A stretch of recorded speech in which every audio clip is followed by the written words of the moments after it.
Bienvenidos a Segundas Temporadas Podcast, el espacio donde vamos más allá de los titulares.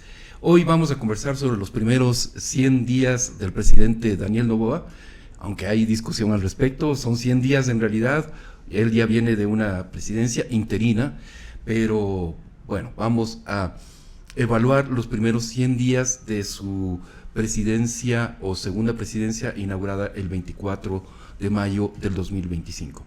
Y damos la bienvenida a dos queridos amigos, a Manuel Jiménez Carrera, quien tiene muchas facetas, es restaurador, su carrera profesional la ha desarrollado entre los principales monumentos y obras de arte del país, además ha sido activista político, ha incursionado en la performance y creación poética y en la música. Gracias, querido Manuel, por estar esta tarde acá en Segundas Temporadas. Siempre un gusto, hermano. Y damos la bienvenida a Gabriela Verde Soto, Landívar, periodista hace 23 años, geógrafa, cronista, máster en literatura, con mención en escritura creativa. Publica en medios nacionales e internacionales sobre temas políticos, medio ambiente, derechos humanos. Premio Nacional Eugenio Espejo de Periodismo en el 2022 en categoría reportaje y en el 2024 mención de honor categoría crónica, finalista de la excelencia periodística, del premio de excelencia periodística de la CIP en categoría entrevista. Y bueno, tiene muchísimas más menciones que nos ahorramos los 10 minutos que me tomaría describir todo tu currículum. Bienvenida, Gaby. Muchísimas gracias, César, por la invitación. Muchas gracias. Y bien, les decíamos, queremos evaluar con estos queridos amigos los primeros 100 días de Daniel Noboa.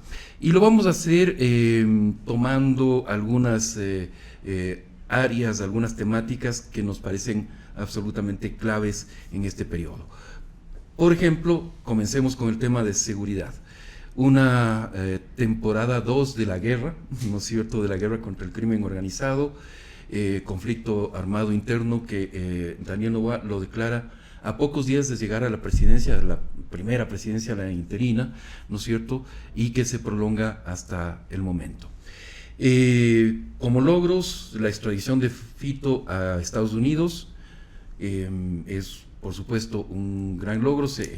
Recordemos que Fito se les había escapado hace algunos meses y estaba libre. Ahora, la violencia no ha disminuido, lamentablemente los crímenes violentos, las muertes violentas en el país han aumentado en realidad y seguimos teniendo un récord en América Latina. Somos el país, después de Jamaica, con mayor violencia callejera expresada en muertes violentas. Entonces, ¿cómo evaluar esta política de seguridad del gobierno? ¿Existe el Plan Fénix? ¿No existe? ¿Es un mito urbano? ¿Qué mismo podemos? ¿Es un ave fénix que es un ave mitológica? ¿O qué mismo pasa en el sector de seguridad? Les escuchamos. Manuel, si quieres comenzar. Hace muchos años hacía un análisis con unos amigos antes de que existiera la ruptura de los 25, haciéndose la pregunta de cuándo se perdió el país. Tal vez 10 años antes nos preguntábamos, también con 25 años,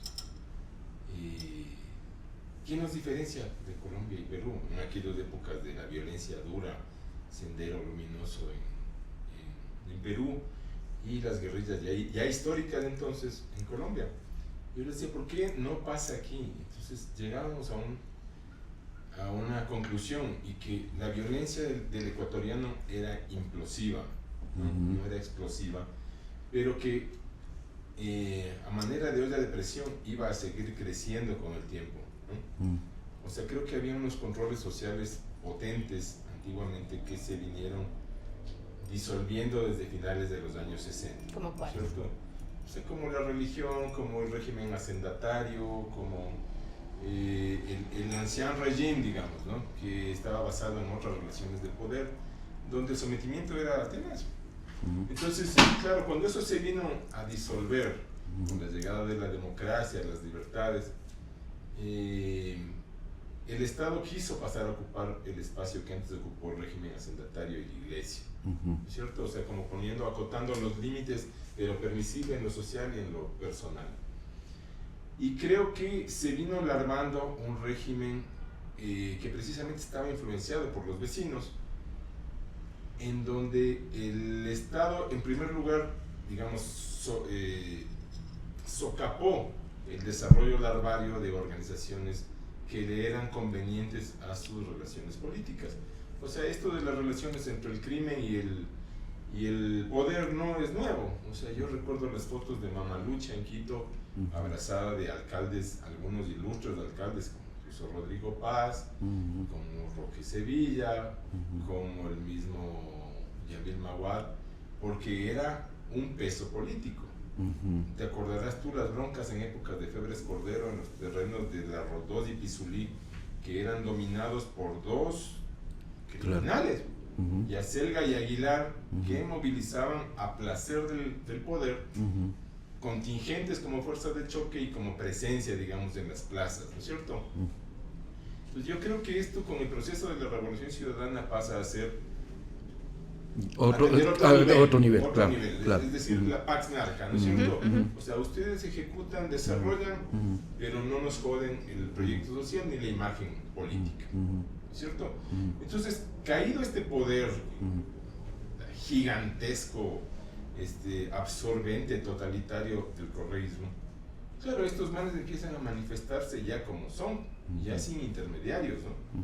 Entonces yo creo que, o sea, hay un sinceramiento de algo que venía cultivándose desde el 2005 o antes, ¿cierto? Este sinceramiento se traslada ya a las calles y con la muerte de algunos de sus líderes se esporula y se difumina como un cáncer. Entonces yo creo que... Claro, y sale de las cárceles, ¿no? Y dejémosle un momentito ahí, Manuel, todavía no entramos ni siquiera al periodo Daniel Noboa, pero me parece importantísimo este contexto histórico, Gaby, porque hay otro factor importantísimo, dos factores en realidad. El uno es la supuesta paz con las FARC en Colombia, que en realidad deriva en un abandono de la frontera colombiana, ¿no es cierto? Y el aparecimiento, o más bien el florecimiento de cultivos de cocaína, pero que cada año son récords mundiales, ¿no? Y luego la misma pandemia. La misma pandemia es un caldo de cultivo social en la cual básicamente toda una generación dice, nuestra única opción es posiblemente esto. ¿Es así? Sí, yo creo que hay un punto que marca esta diferencia entre los niveles de violencia aceptables que tenía el Ecuador y los que tenemos ahora. Yo lo ubico en el 2018, es decir, los primeros meses del 2018, recordemos que empecemos con estos ataques en la parte de Mataje y estas bombas a militares, hubo 3 militares muertos, y después estuvo el tema de nuestros colegas del comercio. Claro. Si nosotros regresamos a ver, para mí ese es el punto de partida de esta nueva violencia que venimos. Claro. Ahí se relacionan dos cosas. La que tú dices, César, que nosotros heredamos un problema, y para mí es innegable que heredamos un problema de nuestro vecino país que dejó las fronteras abiertas y empezaron las disidencias a tener más conexión. Eso por un lado.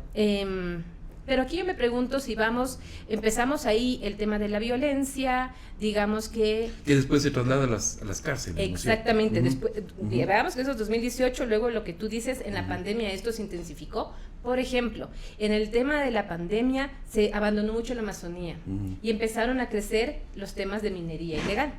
Y si vemos ahora actualmente, lo que está manteniendo al crimen organizado ni siquiera es en realidad la cocaína, es el oro. Entonces, dejan abandonados estas zonas y empieza el crimen organizado a ver que en estas zonas existen estos recursos que pueden mantener y fortalecer. Luego de la pandemia, veamos 2001, empiezan ya todos estos hacinamientos y todas estas matanzas carcelarias. Y entonces esto se dispara. Ahora, lo que aquí viene, bueno, el tema ya vimos de Lazo, no terminó su periodo. Y luego, ¿qué pasa? Viene un Noboa en un primer periodo. Yo sí debato cuando dicen los primeros 100 días. Yo digo, sí, son los primeros 100 días de su segunda presidencia, pero ya hubo. O sea, al señor es un año y medio. Durante antes, 18 años se le decía señor presidente. 18 por meses. Más que 18 meses se le decía señor presidente. Entonces, ya era el señor presidente. Él lo que hace, me parece, en estos 100 días, es darle más fuerza a una línea más dura que ya venía germinando en los primeros 18 meses y que ya vino armando. Sin embargo, a pesar, y ahí es lo que yo me pongo, siempre cuestiono esto, a pesar de que por 18 meses en su primer periodo estuvimos llenos de estados de excepción, de militares en las calles, tengo esta cifra que en el primer semestre del 2025 las muertes llegaron a más de 4.500, es decir, aumentó las muertes violentas un 22% al año 2023, que fue el más violento. Entonces, mi pregunta es, si hubo todo un año y medio de una estrategia dura en temas de estados de excepción y de más mano dura, y en el primer semestre, que incluye ya unos meses de su segunda presidencia, aumentan las muertes violentas, entonces, ¿es que está sirviendo esta mano dura, sacar a los militares, darles más fuerzas a los militares? Es como la pregunta que me queda a mí a partir de, o es que la seguridad se volvió un discurso para justificar otro tipo de políticas que está haciendo. Es como la pregunta que hago, no sé cómo le ven. ¿Tú qué crees? Yo creo que, y por testimonios de gente que ha estado en temas de seguridad, conocidos, cercanos, o sea, si tú tienes, por ejemplo, no sé, pues, tienes la tuneladora con la que se hizo el metro, está abandonada temporalmente, ¿no es cierto? Ajá. Está la tuneladora ahí. O sea, si tú no sabes elegir a los técnicos que manejen esa tuneladora, eso va a ser un desastre. O sea, tienes que tener un equipo de gente que le dé dirección, de mantenimiento, que sepa operar, que sepa direccionar la operación. Si no, no funciona. O sea, la Fuerza Armada es una fuerza grande, pero yo creo que estaban dando palazos de ahogado, porque no había una estrategia real. O sea, el Plan Fénix nunca existió, aparte de las líneas trazadas para un discurso de campaña o para el debate. Y para el tatuaje del presidente. Sí, no se existió. tatuó. No existió. O sea, él se encontró primero con una presidencia que yo creo que no soñaba recibir, ¿no es cierto? Si no, claro. Él me imagino que en la clásica carrera del político esperaba llegar en una tercera o cuarta elección a sus 40. Como mucho, claro. Le cayó la presidencia, le cayó un país en llamas y un no saber qué hacer con la fuerza pública. O sea, de hecho creo que, por ejemplo, en el tema de seguridad, los dos que plantean, que son Reinberg y el otro ministro Lofredo. O sea, Reinberg tiene arrestos, tiene como yo le veo una visión militarista, si quieres, pero organizada, orgánica. Pero Lofredo, yo no sé si realmente es un tipo que tiene formación en temas de seguridad.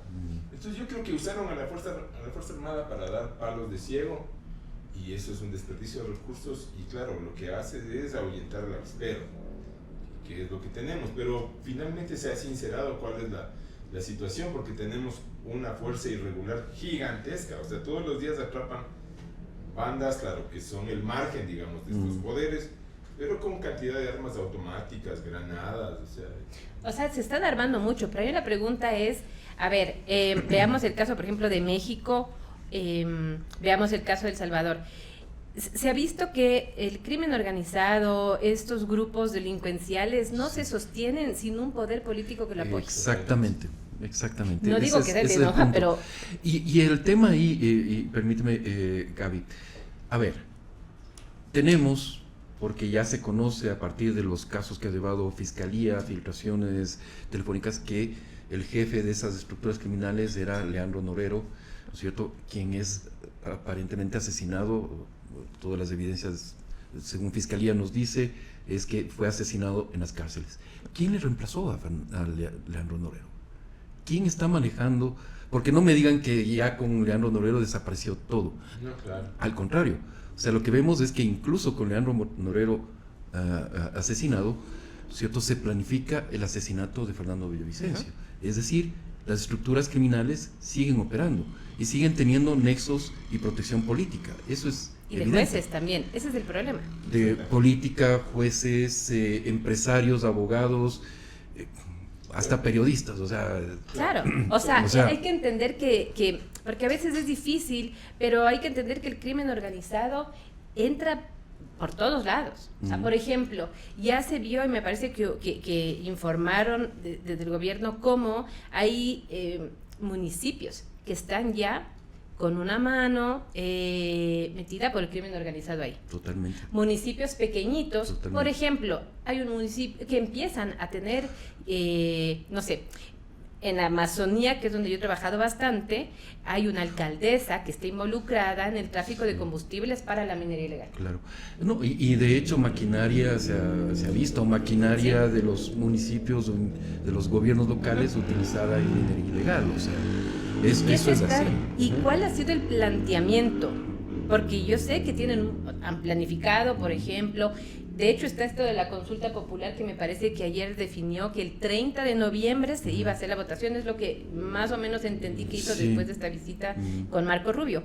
Pero, ok, eso a nivel macro, pero ¿cuáles son, qué está planificando, por ejemplo, el Ministerio del Interior, el gobierno, para controlar esta penetración en el servicio público en niveles territoriales más pequeños? Correcto, claro. Ahí, Manuel, por ejemplo,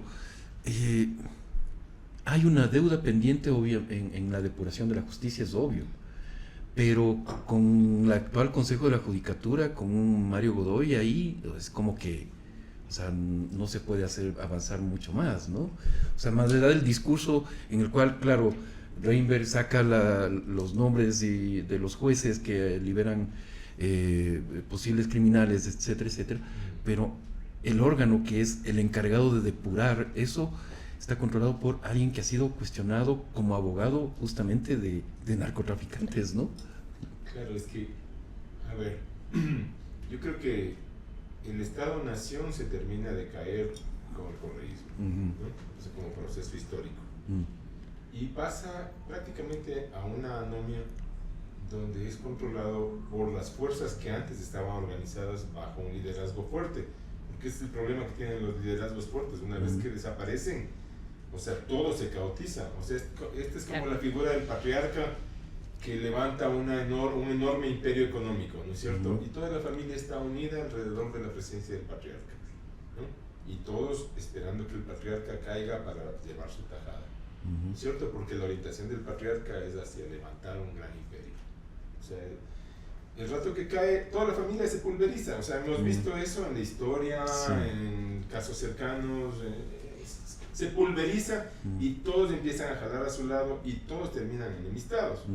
Entonces, la desaparición de Correa del escenario público, ¿cierto? Y de Moreno después, fragmenta este poder que antes estaba consolidado, temeroso, bajo la égida de este superhombre elevado casi a los altares por sus seguidores, y empieza una confrontación.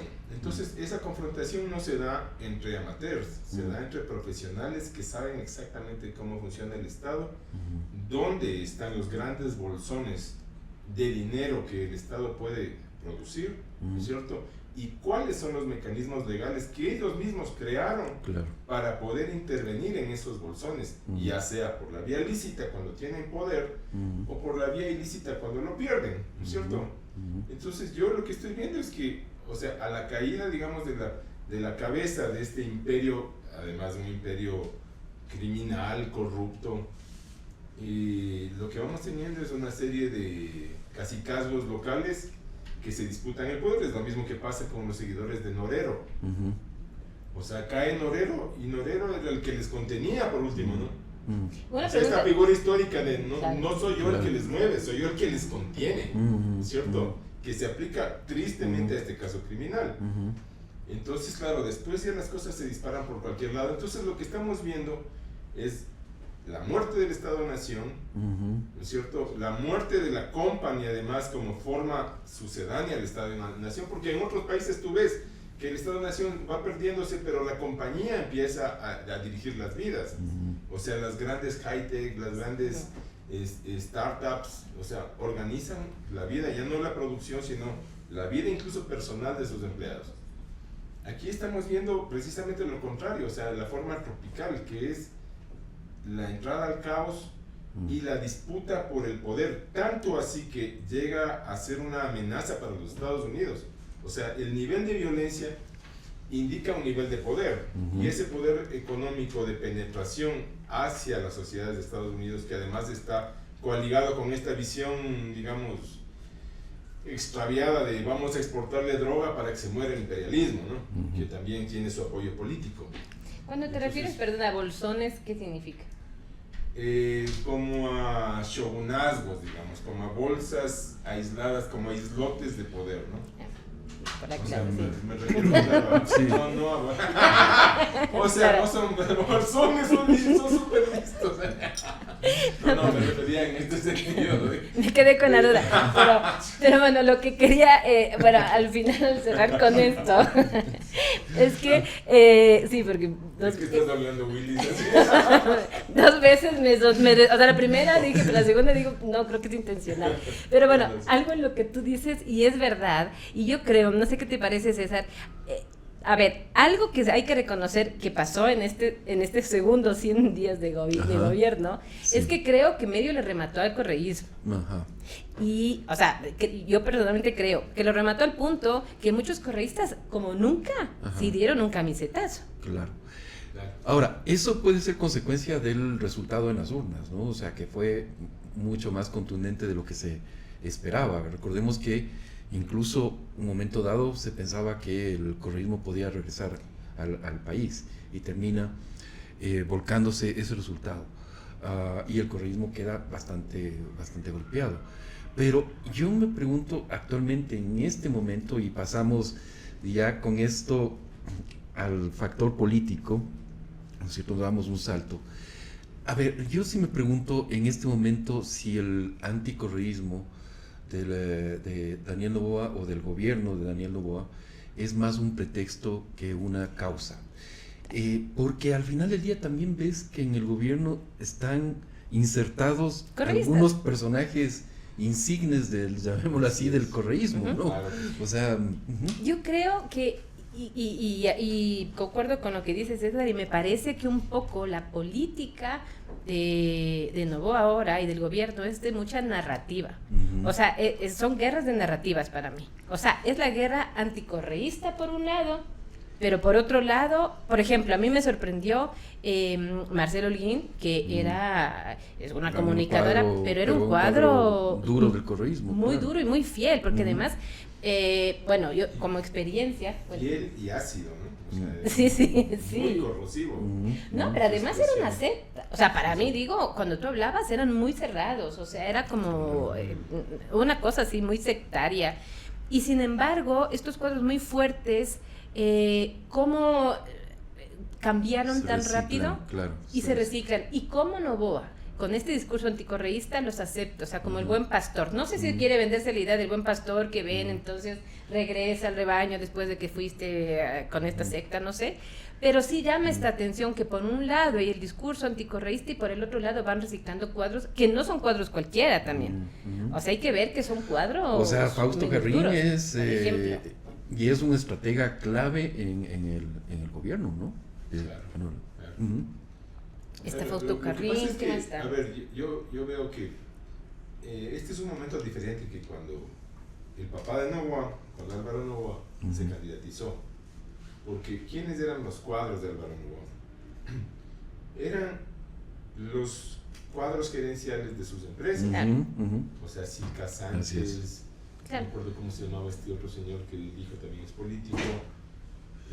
Pues, pero sí, tenías varios cuadros que eran justamente empresariales. Gracias. Entonces, en el caso de Noboa, ¿a quién pones en un país tan complejo, con una estructura burocrática tan gigantesca? O sea, ¿a quién pones? Que sepa del manejo del Estado, que pueda tener capacidad de liderazgo, que sepa de cuáles son las consecuencias legales de sus actos y los límites legales de su espacio.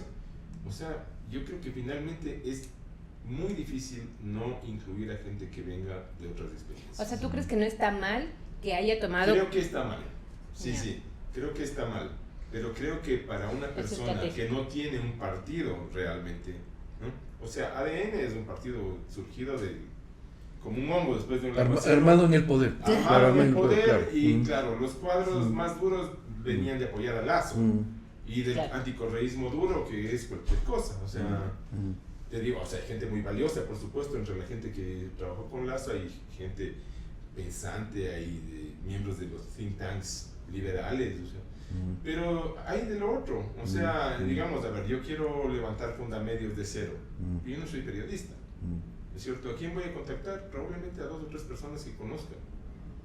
Y haciendo abstracción de sus orígenes ideológicos, de sus formaciones, si no, voy a contar con los que cuentan. Bueno, o sea, sí puede haber una lógica administrativa, Gaby, sí. Ahora, también ellos manejan espacios de poder. O sea, y qué sé yo veo, por ejemplo, la actitud sagaz de Marcela Guiñaga, ¿cierto? Claro. O sea, primeros días del novoísmo, foto con la tía, ¿no? Que además fue cercana al correísmo en términos prácticos, le dieron un puerto, o sea, no es cualquier persona. No vamos a decir que Isabel Noboa, no sé, pues va a salir cantando Comandante Che Guevara, por supuesto que no, pero estuvo muy cerca en cuanto a los grandes negocios del Estado. Claro. Entonces Marcela Guiñaga sale como en este límite, ¿no es cierto? O sea, jugando a la lealtad como líder, porque obviamente sabe que no hubiera entrado si fuera por el líder, pero ya se va acomodando en su propio espacio político.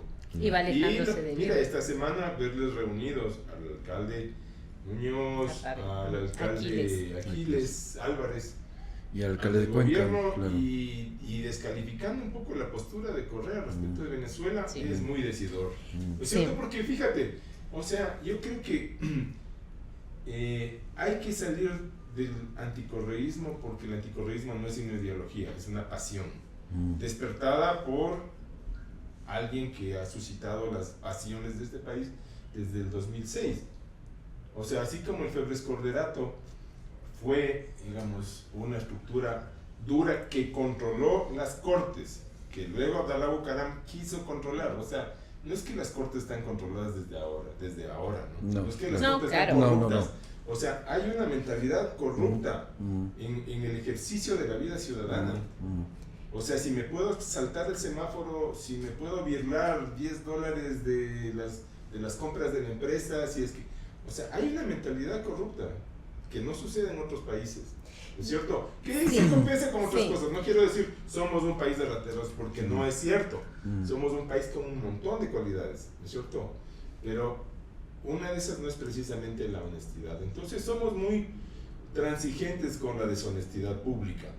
Entonces yo creo que si es que esa narrativa se está combatiendo desde el poder, independientemente sea Noboa o el que venga, hemos dado un paso, porque ahí hay una pelea que dar. Hay una pelea que dar, y es una pelea por valores, ¿no es cierto? O sea que... ¿Pero una pelea contra quién, por ejemplo? ¿O contra qué? Guardándolas contra la formación, contra la forma cultural que adhiere a esto de saltarse la norma o de pasar un billete por debajo de la mesa, ya sea... Ya, pero ahí, por ejemplo, te pongo un ejemplo. O sea, yo entiendo, pero por ejemplo, otra de las cosas que se dan en estos 100 días es que vino la planadora oficialista a la asamblea. Y dentro de esta planadora se han saltado todas las... Se han saltado, o sea, por ejemplo, si tenemos a Chamba, o sea, solo por dar una idea. Entonces, y que no haga nada, o sea, digamos, Chamba ahí con su pareja, que además, ojo, algo que no se había tomado en cuenta es que la pareja de Chamba, que ahora fue contratada y ahora ella está amenazando diciendo, qué vergüenza, perdóneme señora, usted es una imagen pública y entonces tiene derecho a ser fiscalizada. Pero ella, el ciclo anterior, fue su asambleísta alterna. O sea, el nepotismo venía desde antes. Entonces, digamos, los cuadros de novoísmo están salpicados por todos lados de temas ya que son igual de poco éticos o antiéticos. Entonces, ahí es cuando yo digo, mi pregunta es, ¿vamos a seguir el mismo camino? A mí me preocupa, no sé, voy a decir algo, pero bueno, estamos libres de decir, ¿no? Lo que sea, pero a mí me preocupa que estamos viviendo un Correa 3.0. O sea, porque las prácticas al final son como muy parecidas. Yo como periodista, o sea, como un modelo autoritario, dices tú, la construcción. Y que también está atacando, no sé si ese tema lo tratamos después, pero también a los periodistas. O sea, empieza de nuevo ese discurso. A ver, hay que ser sinceros. En el correísmo durante 10 años nos destruyeron. O sea, como periodismo lo destruyeron, lo rompieron. Estábamos muy débiles. Medio nos intentamos recuperar. Y ahora vienen otros discursos muy estigmatizantes al periodismo, entonces eso es lo que a mí, por ejemplo, sí me hace dudar de a dónde estamos yendo. ¿Estamos realmente viviendo un proceso, pasando de nuevo a una democracia, o estamos repitiendo un modelo autoritario? Es, claro, es un tema complejo y, o sea, yo creo que válido para justamente entrar al tema de la situación de derechos humanos, que me parece que es un tema muy complejo, que comienza a perfilarse como uno de los temas complejos de este gobierno. Lo que tú dices, Gaby, la situación del periodismo se complica, tanto por la presión del crimen organizado, que es realmente muy importante, muy fuerte, especialmente en zonas en las cuales básicamente ya no se puede informar de forma independiente, ¿no es cierto? Zonas silenciadas, correcto, pero hay otras evidencias. Esta semana justo el periodismo ha revelado, por ejemplo, todos los temas de desapariciones de personas dentro de los estados de excepción y la actuación de las fuerzas de seguridad. Creo que son más de 1000, si no estoy mal, creo que van a llegar a los 1000. Hay muchas denuncias al respecto, exactamente. Bueno, la ley contra la sociedad civil, ¿no? Es decir, tenemos unas situaciones que van como levantando alertas. La ley de inteligencia también podría ser una cuestión que nos van como levantando alertas de la construcción de este modelo autoritario, la reconstrucción de este modelo autoritario que ya estuvo vigente en el correísmo. ¿Cómo leer estas?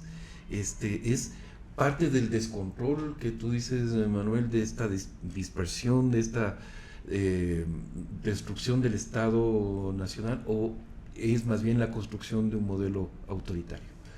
No sé si Manuel quieres primero o Gaby. Yo creo que hay, respecto del comportamiento social, hay símbolos, hay signos y hay alegorías que se van construyendo y que operan sobre la conciencia personal y colectiva.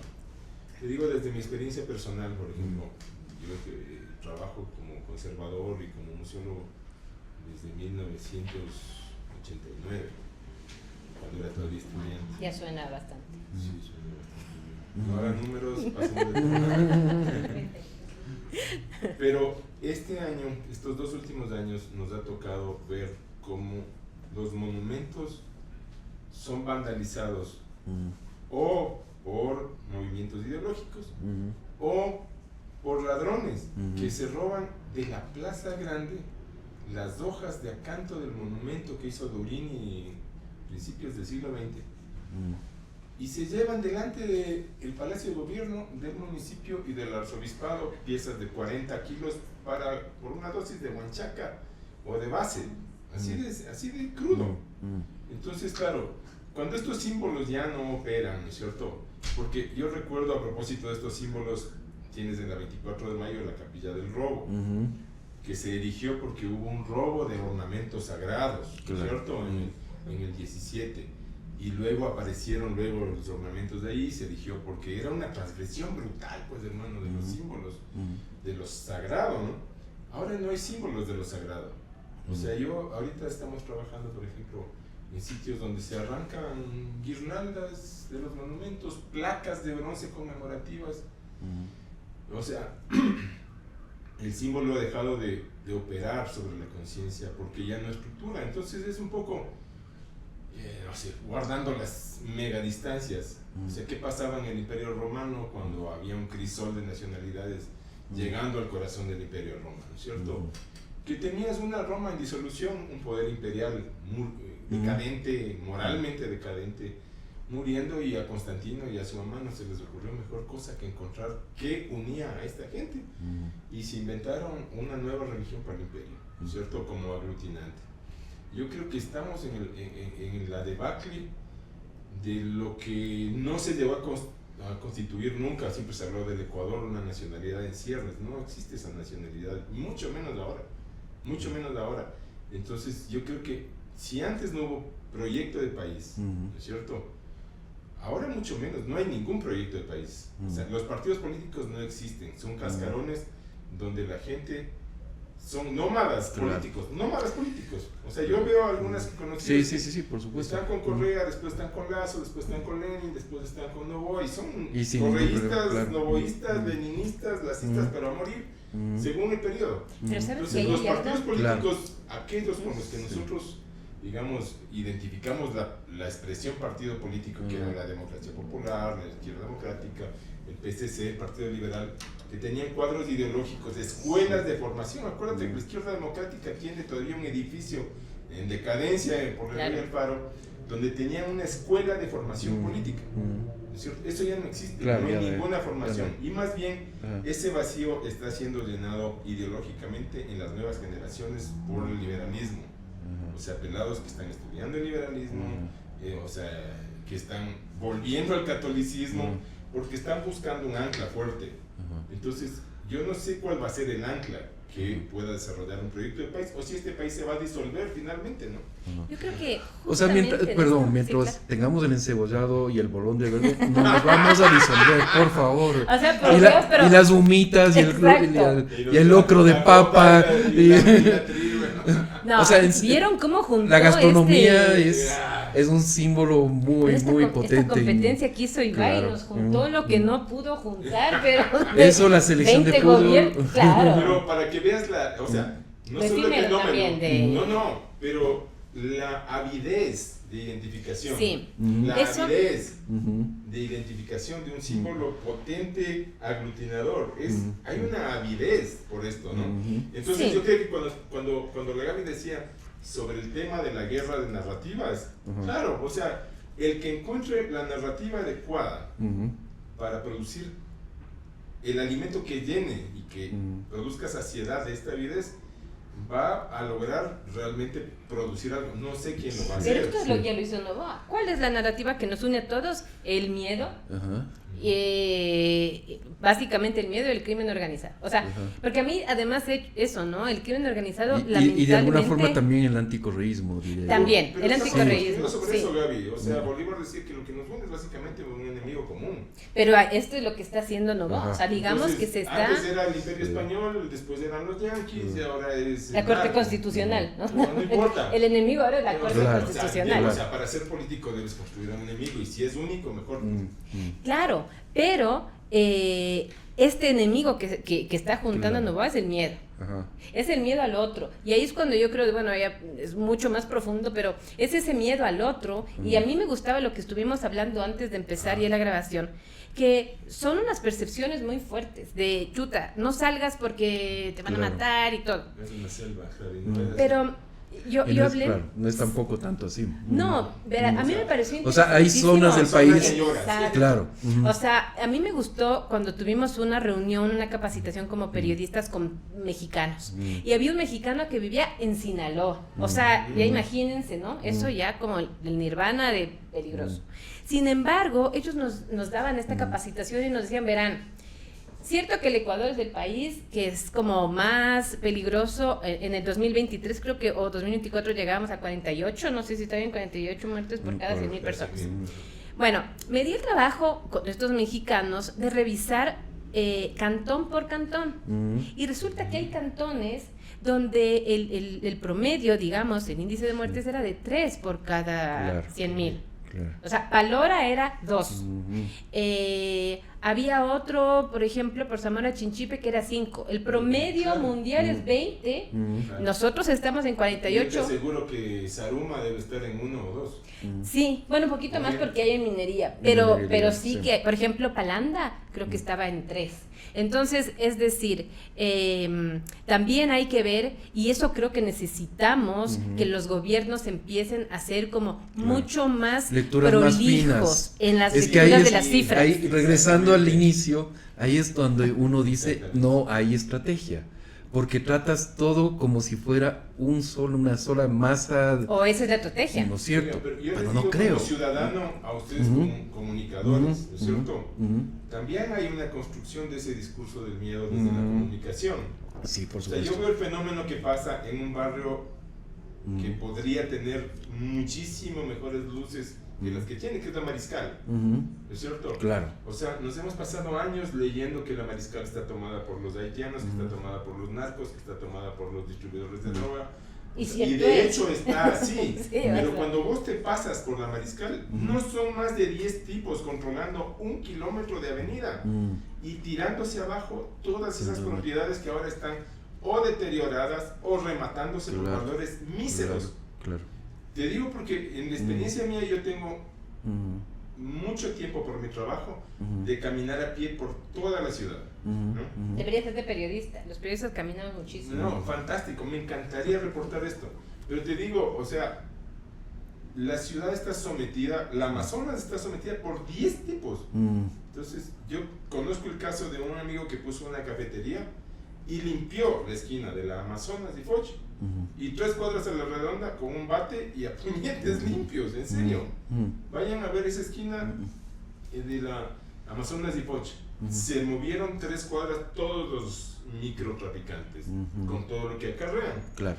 Entonces, ¿qué pasa con los espacios públicos en Quito? Que ante la narrativa de estamos cundidos del pánico, el crimen, el terror y el asesinato, la gente se vacía en la casa, claro, se vacía. las noches son desiertas y hay lugares fantásticos. A mí se me ocurría proponer, y lo digo aquí, porque es algo que he venido madurando. Propóngalo.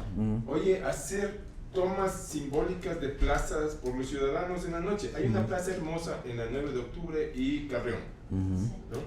Que antes tenía un lindo café, intervenidas las fachadas por artistas. Ese espacio es precioso.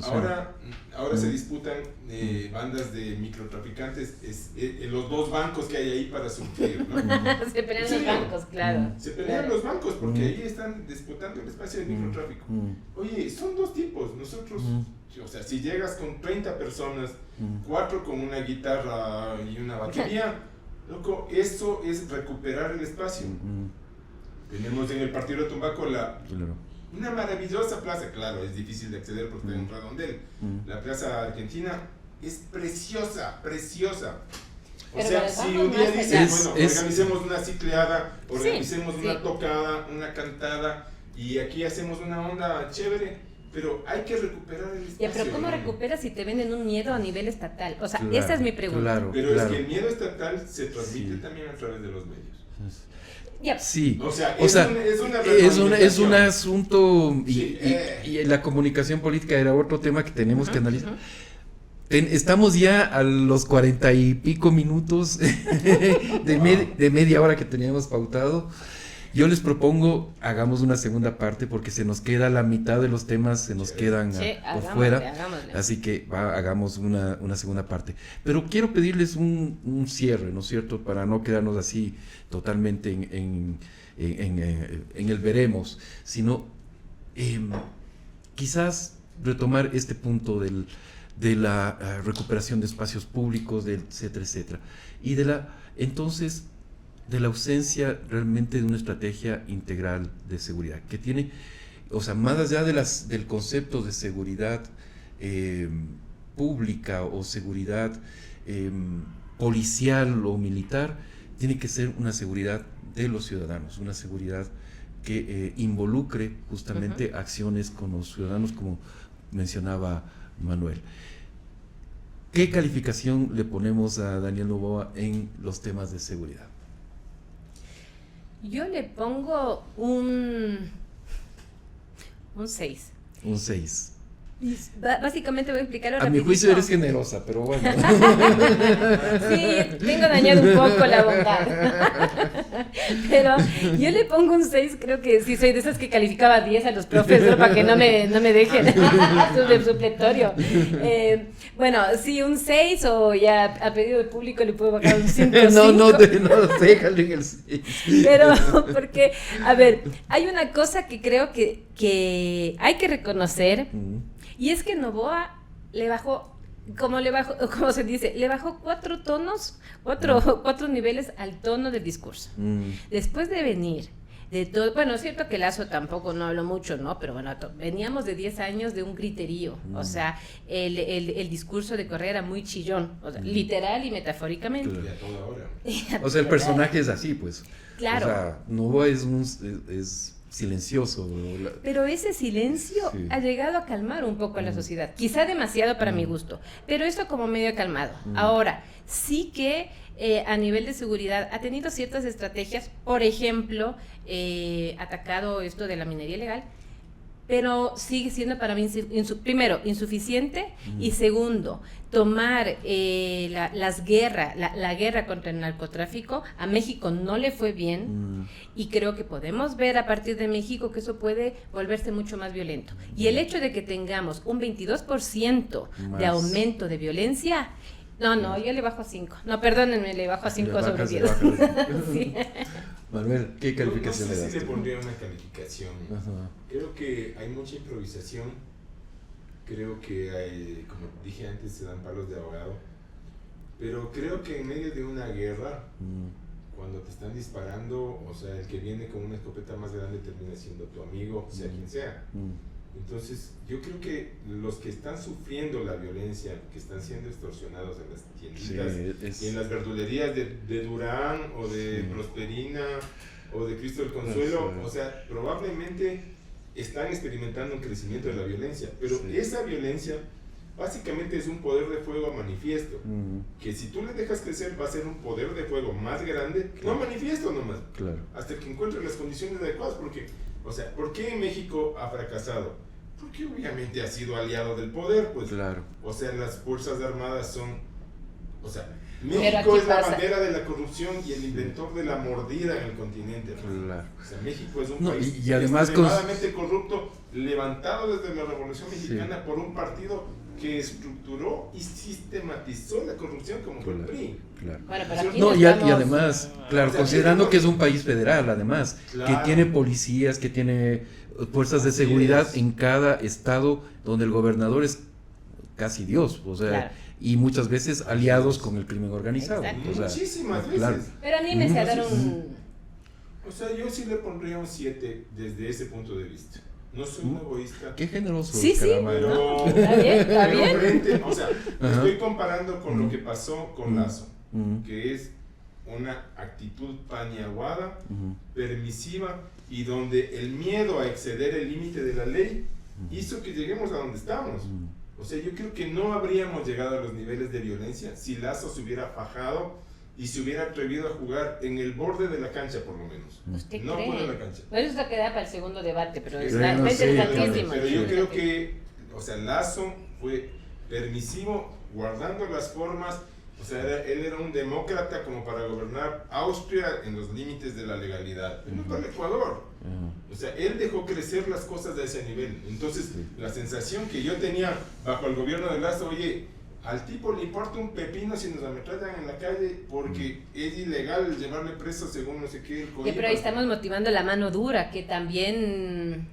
Sí, o sea, yo sí soy partidario de que cuando ya la guerra está desatada, o sea, la mano del Estado debe ser contundente, porque no es el momento en el que tienes emergentes grupos asociándose para delinquir. Tienes una estructura que está asumiendo el Estado ante la ausencia del Estado y está cooptando policías, cooptando militares, teniendo control absoluto casi de las cárceles, es que y para controlando todo, y controlando a los jueces, ya sea por vía de la plata o el plomo. Y por Entonces, ¿quién gobierna realmente? ¿Me entiendes? O sea, ya estamos... pero justo por eso, y permítanme dar mi calificación, yo le puedo poner un 5, 5.5 como mucho, 5.5. ¿Por qué? Justamente por lo que acabas de decir, Manuel. El discurso ha sido, vamos mano dura, vamos a militarizar, sacamos al ejército, etcétera, etcétera. Cuando hay masacres los fines de semana, el lunes está llegando el ejército con tanquetas, ¿no es cierto?, en desfile, y 2 días después tienes de nuevo otra masacre. Es decir, no hay efectividad ni siquiera en esa política de mano dura, y no digamos de tener una estrategia, como decíamos hace un momento, de o sea, aislemos la violencia y las zonas donde no hay violencia, tratemos de preservarlas, tratemos de que eso no se contamine, pero lo que está pasando actualmente es que se está contaminando.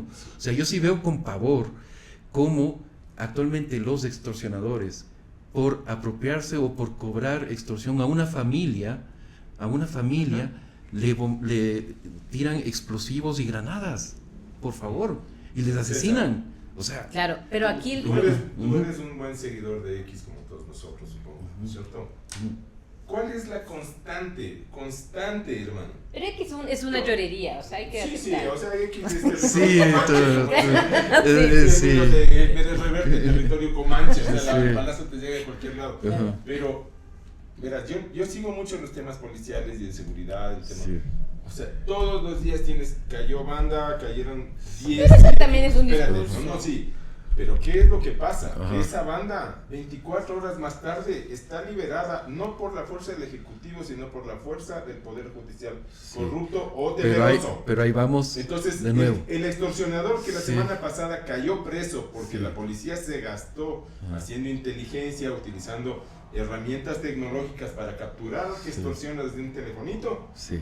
A la semana siguiente está libre. Y si mató, la semana siguiente vuelve a salir libre. Pero ahí volvemos al tema de el gobierno tiene las herramientas para proceder a una reforma de la justicia a través del control que tiene del Consejo de la Judicatura, y no lo hace. O sea, no lo hace.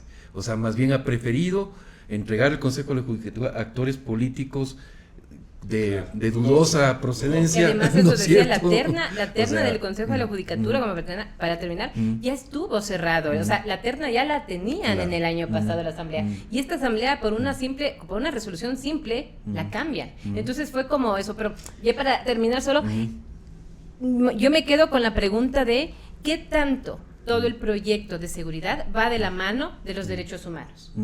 O sea, porque desaparecidos hay, y porque en estos casos, en Colombia pasó, en México pasó, ¿qué tanto los que están arrestando son los verdaderos? Yo he visto que van a parques, a los policías muy intimidantes, a intimidar chicos. ¿Qué tanto de eso?